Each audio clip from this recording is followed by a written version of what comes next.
안녕하세요. 좋은 아침입니다. 엘다 사랑방 집사님들 잘 지내시는지요? 2월 19일 주일에 우리 새로운 책자로 성경 공부를 시작하게 되었고, 시간 절약하기 위해서 설명하는 동영상을 만들어 보았습니다.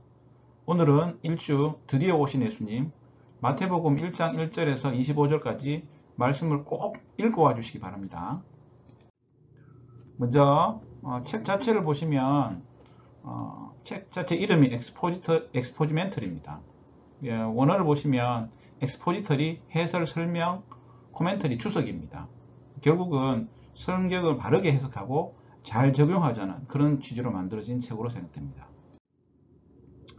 책의 구성을 보시게 되면 일단은 지난 걸 복습하게 되고, 그 다음에 말씀 돋보기 관찰, 아마 관찰 부분들은 책자에 보시고 꼭 잘 숙제로 해 오셔야 되겠습니다.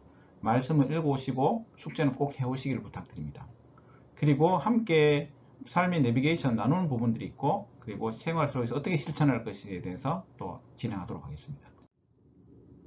먼저 복습을 보시게 되면 마태가 예수님에 대해서 강조한 세 가지, 이 마태복음에 대한 내용이 되겠습니다.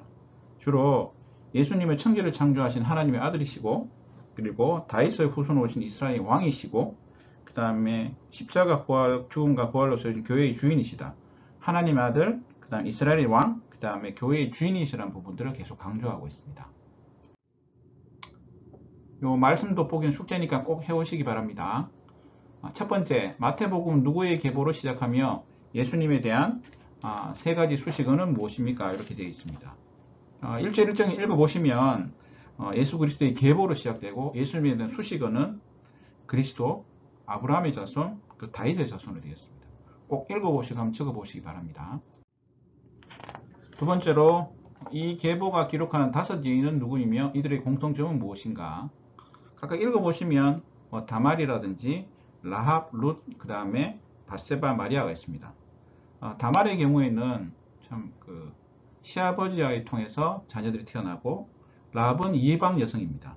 룻도 이방 여성이었고, 바세바의 경우에는 다윗과 남편 우리아가 있었음에도 불구하고 다윗과의 관계를 통해서 솔로몬을 낳게 되는데요.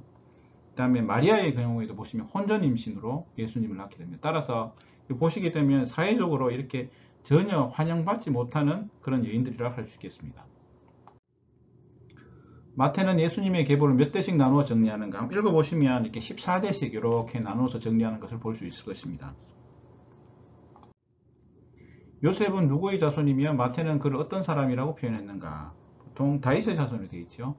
요셉에 대한 마태의 표현은 의로운 사람이라고 표현하고 있습니다. 그렇죠? 그 의로운 사람에 대해서는 법적인 그런 표현도 있지만 남에 대한 배려를 하는 사람이다. 이렇게 생각하시면 되겠습니다. 구약의 선지자가 예언한 메시아의 이름의 뜻은 무엇이며 신약에서 성취된 메시아의 이름과 그의 사역은 무엇인가? 구약 같은 경우는 임마누엘, 하나님이 우리와 함께 계시다. 신약에서 성취된 메시아 이름과 사역은 예수님, 자기 백성을 죄에서 구원할 자, 우리와 함께 하신 하나님, 그 다음에 구원하실 분, 그렇게 대해서 기술하고 있습니다. 말씀을 읽어보시면 충분히 이해되실 것으로 생각합니다. 삶의 적용에 대한 부분입니다. 보시면 마태복음은 예수 그리스도의 계보로 시작하면서 구세주 예수 그리스도의 오심이 창조주 하나님의 철저한 계획과 정한 때에 따라서 진행된 일이라는 사실을 알립니다. 우리는 누구의 자손이며 우리의 족보 가운데 이루어진 하나님의 섭리와 계획은 무엇입니까? 이렇게 되어 있습니다. 인간은 근본적으로 하나님으로부터 왔습니다. 특히 믿지 않는 가정에서 태어나 처음 믿는 사람이나 그 다음에 반대로 믿는 가정에 태어난 사람이 모두 다 하나님의 섭리 가운데 되어 있는 이 부분에 대해서 한번 주일에 한번 나눠보도록 하겠습니다. 두 번째로, 세상을 구주로 오시는 메시아 예수님의 계보에는 시아버지와 정을 나눈 며느리 다말이지요. 창녀 이름 저도 까먹었네요. 창녀 라합이죠. 그 다음에 이방 여인 룻, 가늠한 여인, 그 다음 바세바, 결혼 전에 임신한 처녀 마리아죠. 이런 참 세상적으로 존대받지 못한 분들이 올라와 있습니다. 이 같은 사실은 예수님이 구원하실 수 없는 죄인을 세상에 없음을 시사합니다. 그러니까 모든 죄인을 구원하실 수 있다는 말씀이죠. 우리가 교회에 데려오기를 꺼려하거나 배제하는 사람이 있습니까? 그죠? 저도 사람을 보면서 이런저런 판단을 하게 되는데 그 부분에 대해서 오늘 주일에 한번 나눠보도록 하겠습니다. 마지막 세 번째로 요셉은 자기와 상관없이 혼전 임신을 한 마리아를 율법에 따라 돌에 맞아 죽게 할 수 있었지만 그녀를 배려해 조용히 관계를 정리하고자 했습니다. 그는 다른 사람의 약점을 들춰내지 않고 덮어주는 의로운 사람이었습니까? 우리가 삶에서 실천하고 있는 선함, 착함은 무엇입니까? 실제로 요셉 같은 경우는 혼전 임신의 경우에는 돌에 맞아서 죽을 수 있는 굉장히 위험한 상황이었습니다.